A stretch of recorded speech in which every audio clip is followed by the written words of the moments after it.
This is the Dallas Morning News. It's Friday, May 9th. A mix of sun and clouds for most of the day. There's a chance of an afternoon thunderstorm. The high will be 78. Skies will clear this evening with a low of 61. The weekend is shaping up to be very nice, with lots of sunshine both Saturday and Sunday, and highs topping out at 78. A few clouds may drift in the evening, with overnight lows in the upper 50s. Here are today's headlines. The Texas House gave initial approval to a bill Thursday that would ban citizens of China, Iran, North Korea, and Russia from owning properties in Texas, moving the state one step closer to creating barriers for property ownership to people from countries deemed hostile. On a largely partisan vote of 85 to 60, the House approved the bill, making it the latest Republican-led policy once considered too extreme for the House, now on a direct path to becoming law as the chamber shifts further to the right.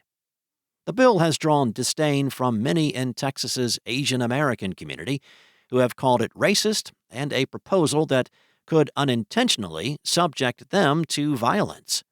The bill targets hostile nations named in a 2025 threat assessment report from the Director of National Intelligence, Tulsi Gabbard. Companies, government organizations, and citizens from those countries would no longer be able to purchase any property in Texas.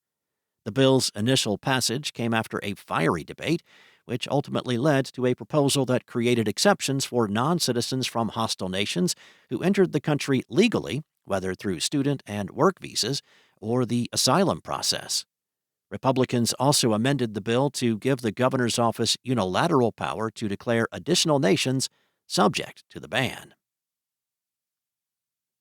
In other news, North Texas's Catholic community reacted with surprise and excitement to Thursday's news that Cardinal Robert Prevost was elected the first American pope in the 2,000-year history of the Catholic Church.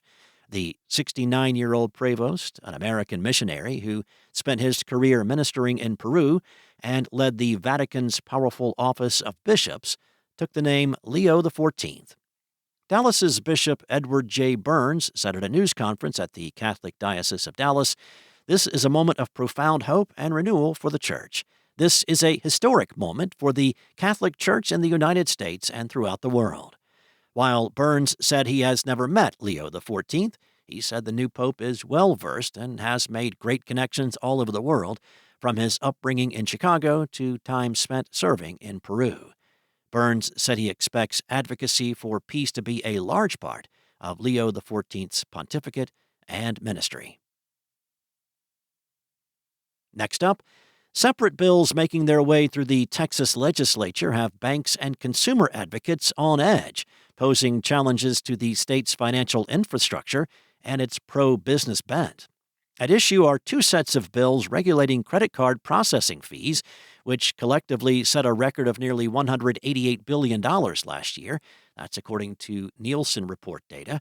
While they can cost individuals hundreds of dollars per year in transaction fees, that money helps fund credit card perks and rewards programs that consumers have embraced. Texas's efforts to regulate the fees may seem in the weeds, but some critics say the downstream effects could seep into the everyday financial affairs of consumers and risk Governor Greg Abbott's carefully cultivated pro-business stance. The legislation has brought together an unlikely coalition of skeptics, including the leader of the largest bank in America. In a wide-ranging interview in March with reporters and editors from the Dallas Morning News, J.P. Morgan Chase CEO Jamie Dimon said that he was very bullish on Texas. Still, the Wall Street veteran warned that various efforts in the Lone Star State to reform consumer banking should be very thoughtfully done. Fix the problem, but don't make it so that banks don't want to bank here. And the Academy of Country Music Awards, which some call the Party of the Year, assembled many of the genre's biggest stars in Frisco on Thursday. The awards were held at the Ford Center at the Star and hosted by Reba McEntire for the 18th time. The 60th anniversary show was also live-streamed on Prime Video and Amazon Music's Twitch channel. Lainey Wilson scored the top prize for Entertainer of the Year and won Female Artist of the Year, Album of the Year, and Artist Songwriter of the Year.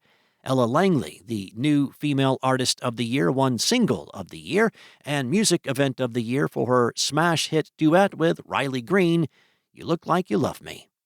Other winners included Chris Stapleton for Male Artist of the Year and Texas-born Cody Johnson for Song of the Year. Thanks for listening. For more on today's stories and the latest breaking news, visit dallasnews.com. Enjoy your weekend, and I'll be back on Monday with more from the Dallas Morning News.